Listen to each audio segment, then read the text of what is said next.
এখানে এই ধরনের সভা করার জন্য মানসিকভাবে আমরা প্রস্তুত ছিলাম না। আমরা ভাবতেও পারিনি এই অসময়ে আমাদের সাথী রাজ্য কমিটির অন্যতম সদস্যা কমরেড গৌরী পাল আমাদেরকে ছেড়ে চলে যাবেন। সেই গৌরী পাল গত রাজ্য কমিটির সভায় আসছিলেন। আমাদের রাজ্যে যে একটা সন্ত্রাস আবহ, এই পরিস্থিতির মধ্যে সংগঠনকে কিভাবে মজবুত করা যায়, সংগঠনের কাজকে কিভাবে এগিয়ে নেওয়া যায়, এখানে আলোচনা করেছিলেন। এবং খোয়াই মহকুমার মধ্যে যেই ধরনের দুষ্কৃতীরা বিভিন্নভাবে আমাদের নারী আন্দোলনের যারা কাজ করছেন তাদেরকে বিভিন্নভাবে হুমকি দিয়ে থাকেন, প্রায় সময়ই কাজ করতে সমস্যা হচ্ছে কিন্তু থেমে থাকেনি, সেখানে এগিয়ে গিয়েছিলেন। এই বার্তা গত রাজ্য কমিটির সভায়ও কমরেড গৌরী পাল দিয়ে গিয়েছিলেন। আজকে গৌরী পাল নেই। আজকে আমরা ভাবতেও পারছি না যে তার স্মরণ সভা আমাদের করতে হবে। কমরেড গৌরী পাল ছিলেন সংগঠক, যুব আন্দোলনের মাধ্যমে আসলে পরেও নারী সংগঠনের অগ্রণী কর্মী ছিলেন।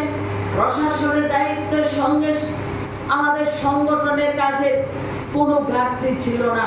খোয়াই মহকুমা সন্ত্রাস এলাকা, সম্পূর্ণ এলাকা ঘুরে উনি সংগঠনের কাজ করেছিলেন। সংগঠনকে শক্তিশালী করার জন্য নারীদের কাছে দিয়ে যেতেন এবং একটা ছোট্ট টিম হলে পরেও সেখানে টিমটাকে সঙ্গে নিয়ে খোয়াই মহকুমা এলাকা জুড়ে প্রতিটি অঞ্চল এলাকা এবং প্রাথমিক এলাকা যাওয়ার চেষ্টা করতেন।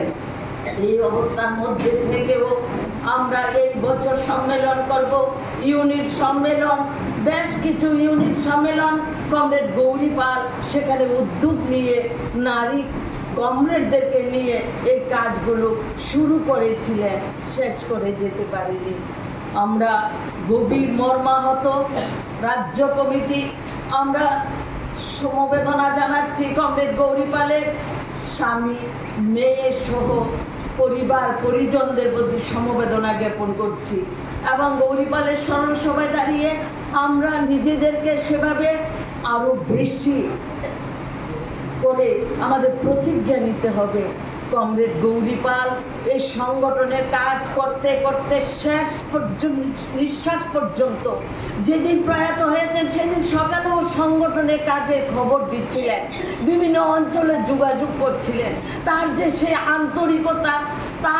আন্তরিকতা, সংগঠনের প্রতি যে প্রমাণ রেখে গেছেন আমাদের সামনে, এই গৌরী পালের এই কাজকে আমাদের এগিয়ে নিয়ে যেতে হবে। তার যে অসম্পূর্ণ কাজ, এই কাজকে সম্পূর্ণ করার জন্য আমরা দেখছি বর্তমান পরিস্থিতিতে আমাদের রাজ্যের মধ্যে নারীদের উপর বিভিন্নভাবে আক্রমণ সংগঠিত হচ্ছে।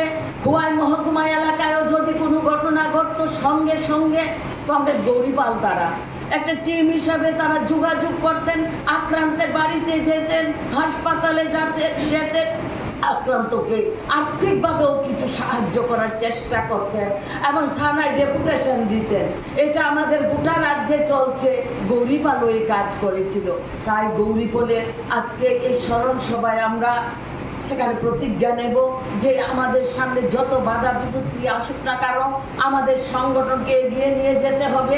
সংগঠনকে শক্তিশালী করার জন্য আমাদের প্রত্যেককে নারীদের সঙ্গে, প্রাথমিক কমিটির সঙ্গে আরো নিবিড়